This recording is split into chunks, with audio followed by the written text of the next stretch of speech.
Okay, over with Brent in Waukegan. Oh, it's a 90%er.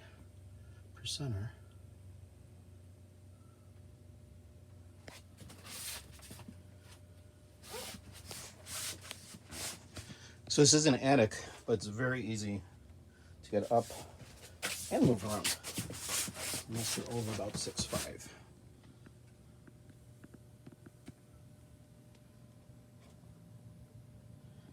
I believe it's an 80,000 BTU, but I'll check that in a second, along with dimensions.